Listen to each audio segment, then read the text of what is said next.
And thank you for joining us on KGW Plus. I'm Tim Gordon. Chris McGinnis is going to join us in just a few minutes for a first look at your weather, but we start with this afternoon's top stories. Parents in Longview are calling for administrators to resign over rape allegations at Mark Morris High School. Police are investigating both Mark Morris and the school district for possibly violating their mandatory reporting duties. Court documents allege a 16 and 17-year-old basketball player sexually assaulted younger players for months. According to police reports, school staff and administrators knew about the allegations 2 weeks before a parent went to police, triggering a criminal investigation. The superintendent says once the police investigation is complete, a separate outside investigator will review the district's practices. And a reminder, if you or someone you know is a survivor of sexual assault, know that help is available 24/7. You can call the National Sexual Assault Line no matter your age or gender. The number 800-656-4673. Opening statements began this morning in the trial of a Clackamas County man accused of killing his estranged wife. Michael Fournier is facing a second-degree murder charge for allegedly killing Susan Phoenix Lane Fournier in November of 2024. Prosecutors say he also killed her 2 dogs at the time. Court records show the victim had filed for divorce about a month before her death. Fournier appeared in court earlier this month, where he was expected to accept a plea deal, but chose to go to trial instead. And this evening, President Donald Trump is set to deliver his State of the Union address. His first year back in office has been defined by aggressive immigration enforcement, sweeping cuts to the federal government, and changes to the global economy. Several local lawmakers say they will not attend tonight's address, including Congresswoman Maxine Dexter and both Oregon senators.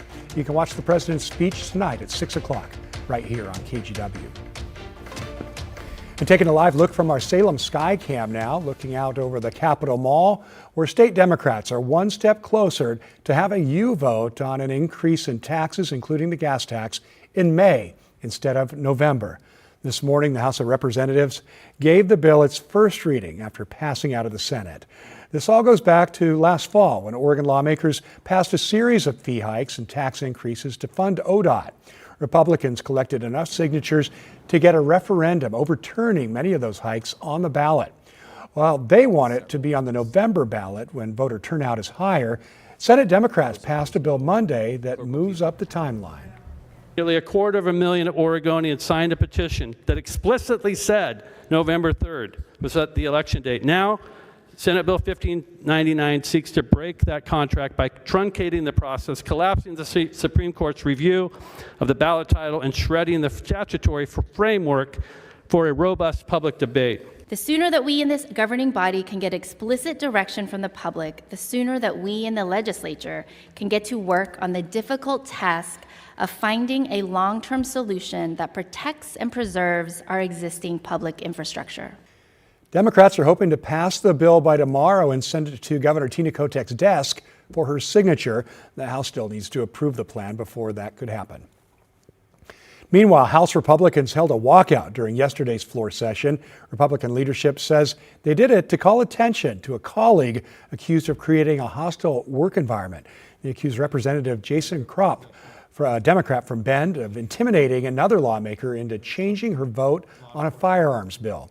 Kropp has since resigned from the committee where the issue came up, but Republican leaders want the Legislative Equity Office to do a full investigation. Without Republicans on the floor, Speaker of the House Julie Fahey says the chamber was not able to vote on a single bill yesterday. I firmly believe it will save lives immediately. I believe if this had been in place when Christine was targeted, she'd still be alive. Tomorrow, lawmakers on the State Senate Committee on the Judiciary will be looking at a bill to protect survivors of stalking and domestic violence. The legislation honors a Colorado woman killed by her stalker in 2023. She documented each time the stalker contacted her and provided that evidence to investigators. Search warrants went out a month before her death, but companies in charge did not respond until it was too late. Her case, the communications companies were the only ones that held the key to the identity of her true stalker and ultimately her killer. They were the only ones that could have told her that the call is quite literally coming from inside the house. It turned out that stalker was her husband. Crystal's law would require social media companies to respond to search warrants in cases involving domestic violence or stalking within 72 hours, and all other communications companies within 5 business days. Last week, the House passed the bill with unanimous approval. Well, still a little less than 2 weeks to go in Oregon's legislative session. It's a short session, of course. You can check out our website, KGW Plus, for the latest updates. We'll also be tracking key legislation on air and on our free streaming app, KGW Plus. Now to Olympia. This morning, the public got a chance to weigh in on the so-called millionaires tax in Washington state. It was Senate Bill 6346's first reading in the House after passing the Senate last Monday.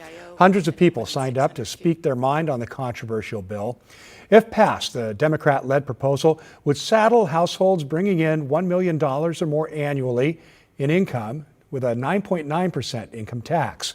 State Republicans are opposed to what would effectively be the state's first ever income tax. If the millionaires tax goes through, it would not take effect until 2029. Let's get a check on our weather now with Chris McGinnis. Hey, Chris.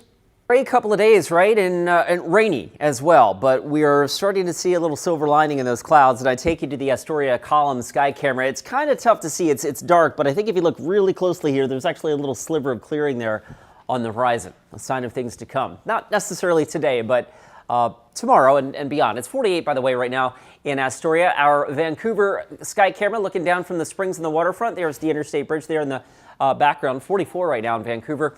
And our Wells Fargo sky camera. It looks a little brighter now than it did just a half an hour ago. Currently sitting at 44 degrees at PDX. We're 46 right now in Tigard. And as we slide down to the South Salem, checking in the mid-40s as well.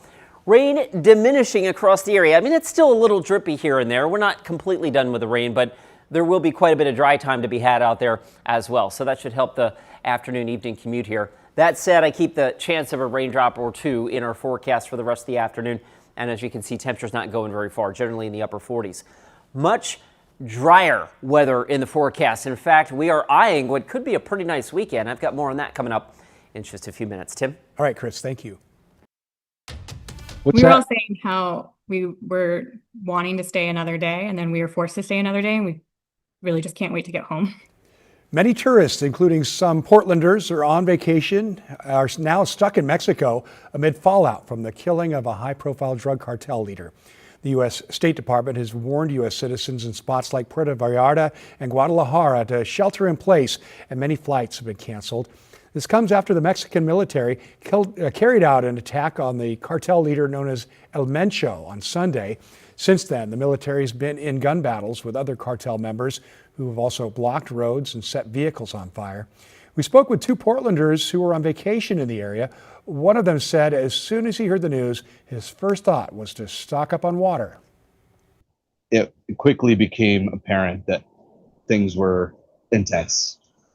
The grocery store was packed. I mean, it's not even a grocery store, it's a bodega. There was probably room for 30 people and there were 100 people in there. I think when the booms get closer to you and you start seeing all the fires getting closer and closer, you get a little more anxiety. But things have really quieted down this morning, so it's definitely feeling much better. Neither of those folks knows for sure when they'll be able to leave. The White House has confirmed the U.S. provided intelligence to help in the operation that took down El Mencho. The U.S. has labeled the cartel a terrorist organization. Please continue to defend the European way of life. Please support Ukraine. Ukrainian President Volodymyr Zelensky called on members of the European Union to continue their support in the face of Russia's ongoing invasion of his country. Today marks 4 years since Russian forces, at the direction of President Vladimir Putin, invaded Ukraine.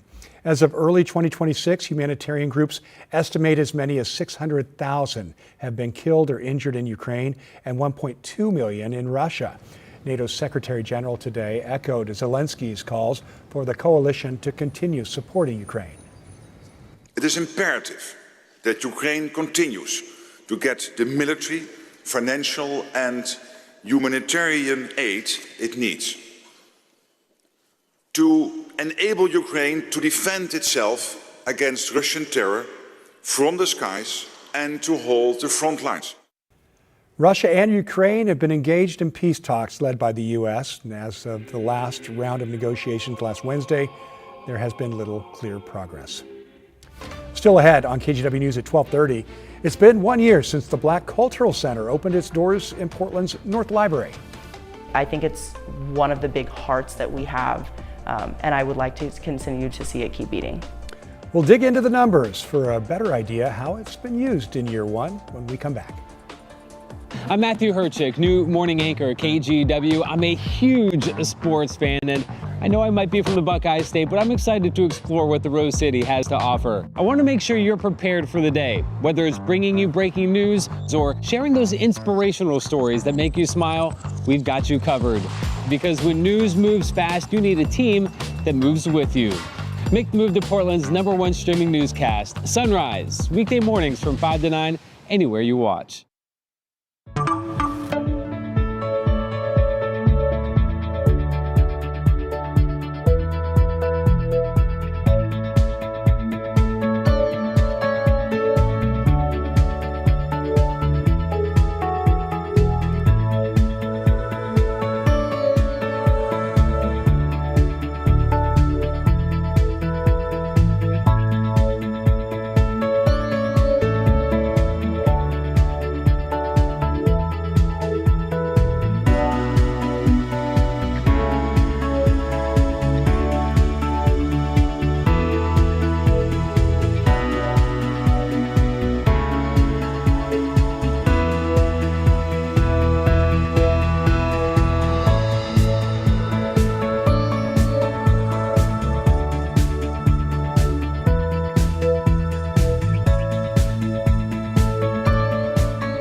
We have now issued a weather impact alert. We could expect conditions in some parts of our area to change drastically pretty soon, right? And very quickly, yeah.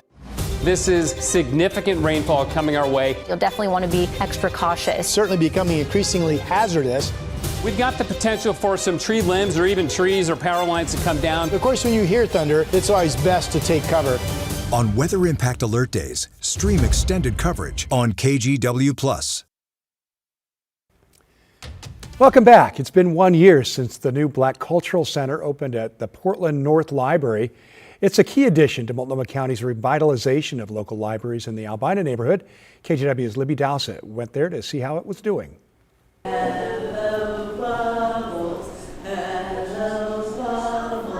It's bubble time at the newly revitalized North Portland Library.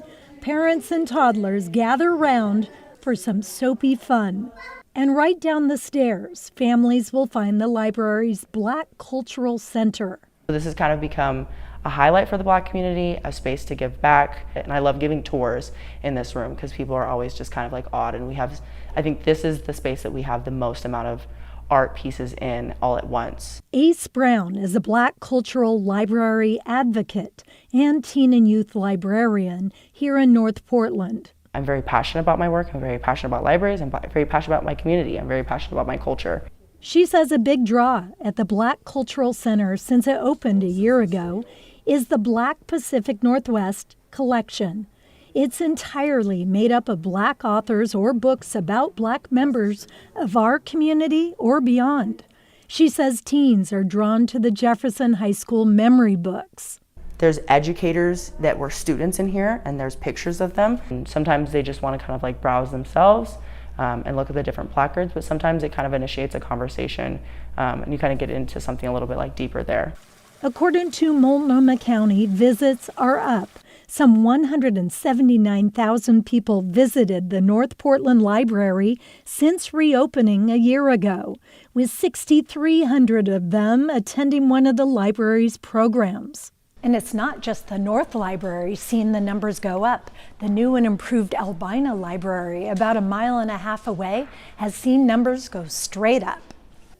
Both revitalization projects fall under a $387 million bond approved by voters in 2020, and both aim to reach people who have felt pushed out in the past by redlining and gentrification, but now feel recognized in their own community.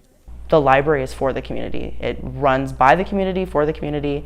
I think it's one of the big hearts that we have, and I would like to continue to see it keep beating. Libby Dowsett, KGW News. Yeah, it's great to see it. Pretty good inside the library weather we've had.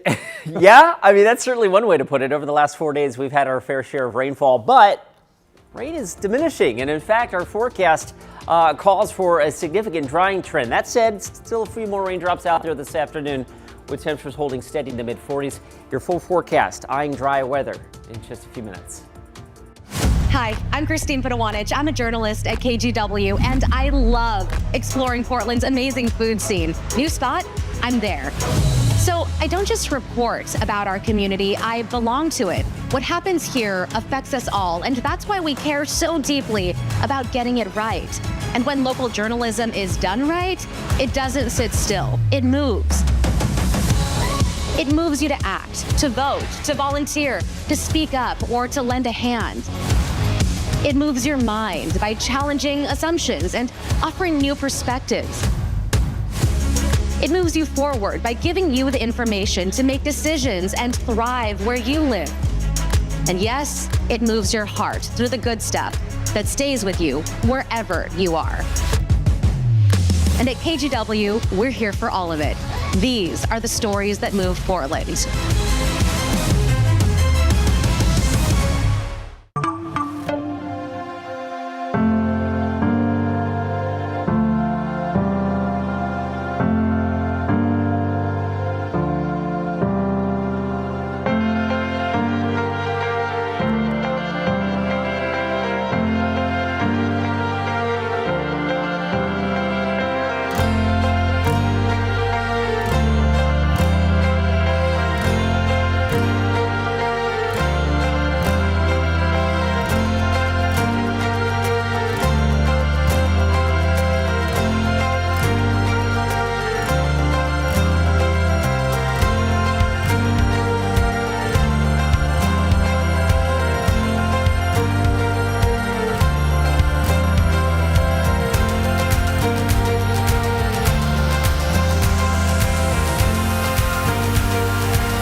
All right, it's time for a big look at the weather now with Chris McGinnis. It's February 24th. It is already. This is the last weekend of February. Yeah. How's it felt for you? It's felt better. I like the snow in the mountains. That's my main reason. Yeah. Glad to see that. Good snow up there. Yep. It's been a little wet. It's been a little wet. And believe it or not, we're actually a degree above average for the month of February thus far. Really? I bring that up because that trend looks to continue as we turn the corner into March. I know that March is still several days away, but I thought I'd give you a little sneak peek on this. Maybe just a little early taste of spring. This is the latest outlook from the Climate Prediction Center going March 4 through 10. So this is beyond the range of our 7-day forecast, but it skews towards above average temperatures as we get into that part of our forecast. So if you like that sort of thing, maybe we got something to look forward to. In the meantime, today, cloudy with occasional light rain this afternoon. Rain diminishes or completely ends on Wednesday. There's one little system that could give us a couple drops of rain on Friday, and then generally our 7-day forecast is more dry than not, and that's where we circle chance of a nice weekend ahead. In fact, a pretty good chance of a nice weekend. All right, that said, yesterday was a soaker. Just kind of going back and closing the book on that. Eugene registered more than 2 to 3 inches of rain, smashing their old record of under 2 inches back in 1996. Portland, we measured 1.08 inches of rain at PDX. Again, that was during the day yesterday, the calendar day of February 23rd. So the rain today, much gentler. It's focused more down to the south and southwestern Oregon and northern California, and the atmospheric river continues to target that area. So there still are flood watches across Curry and Coos counties. There's actually a flood warning that remains in effect for the Coquille River for at least another day or so as water levels continue to be quite high. But any additional rainfall will be generally focused across the far southern part of our viewing area and down into southern Oregon, which means the rain that we see out there this afternoon, a few drops here and there. Futurecast likes the sky clearing out, and if that happens, fog seems like a reasonable bet tomorrow morning. And then during the relative heat of the day, the atmosphere aloft is still pretty cold, so we could see 1 or 2 pop-up showers. That's why our chance for rain tomorrow is not 0, but pretty close, as in most folks probably won't see anything. Another system scoots by early Friday morning with a chance of a sprinkle, and then we are off and rolling to what should be a pretty good-looking weekend. It's 34 right now at Timberline. We mentioned the ski resorts have done really well in the last 7 to 10 days. I don't have much additional snow up there, but the bases are up over 70 inches now at Timberline, or close to it. So again, we've nearly doubled the amount of snow on the ground there in the last 7 to 10 days. 45 right now at PDX, and the Wells Fargo sky camera is actually looking a little brighter now than it did at the top of the show. We'll probably hold steady in the mid to upper 40s for the remainder of the day, and temperatures across the state, again, with a few raindrops continuing, mid 40s out towards LeGrand, Baker City, Salem, and Albany, generally in the low to mid 40s today as well. 7-day forecast, again, the spotty shower threat tomorrow. There is the outside chance of some raindrops on Friday morning as well, but our 7-day forecast is generally more dry than anything.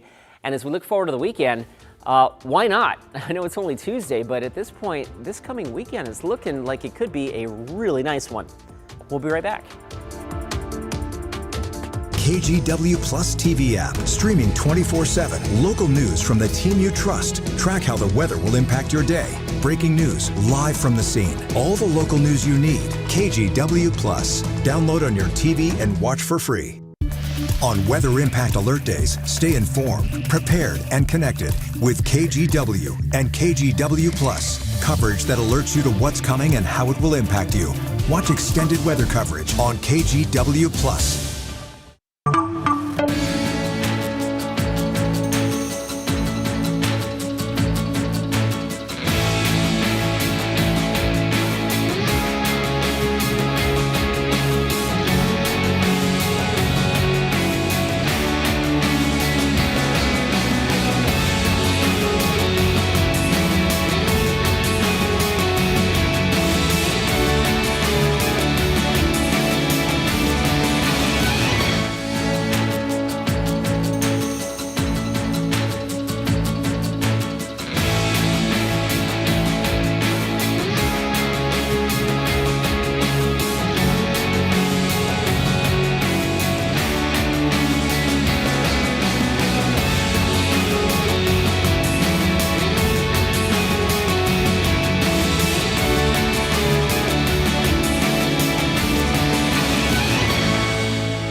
I'm Trina Green, morning anchor at KGW and new dog mom to this sweet guy. Meet Barry. I love getting your mornings off to a great start, whether it's sharing stories of resilience and triumph in our community, or following breaking news from Beaverton to Gresham and everywhere in between.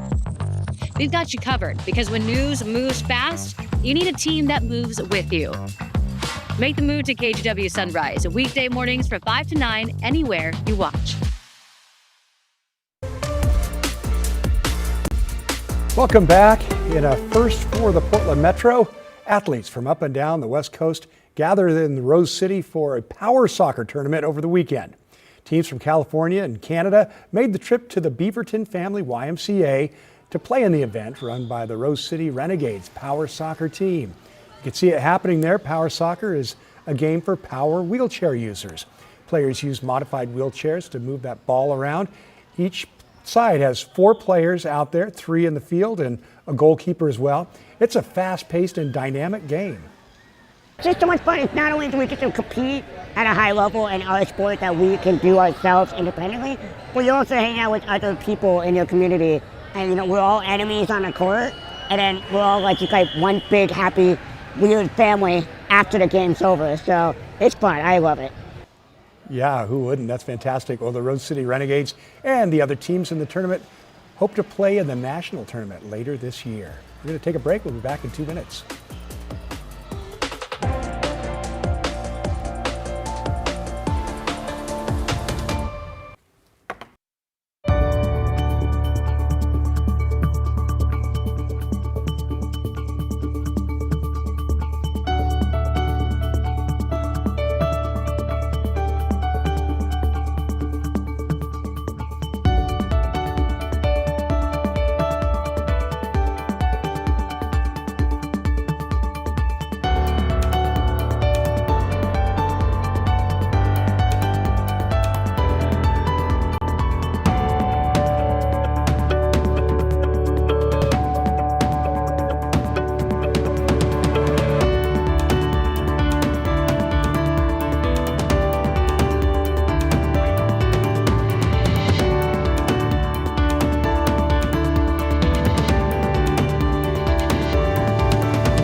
The KGW Plus TV app, streaming 24/7.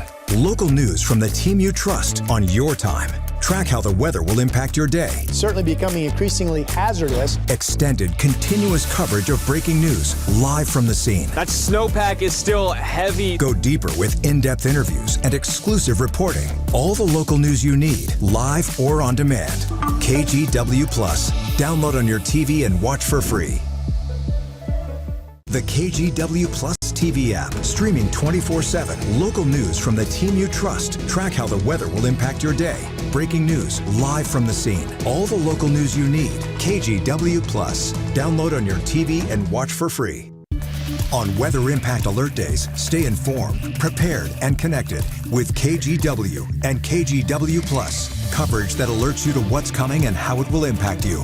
Watch extended weather coverage on KGW Plus. All right, we're back for a quick look. Yeah, still cloudy, a little drippy out there. There's our Wells Fargo sky camera right now. We are 46 degrees. I don't know that we go very far in the temperature department, so, and drippy. I like that, drippy, I so like it's that. not really rain, it's just like a drop or two. Yeah. And then it shuts off. We've got a mostly dry 7-day forecast, and including what looks like it could be a great weekend. Yeah, that sounds great. Already looking forward on a Tuesday. Well, a reminder, we've added more live news to KGW Plus. Tune in to Sunrise exclusively on KGW Plus from 7 to 9 a.m. and later at 5:30. We hope to see you then. Have a great day, everyone.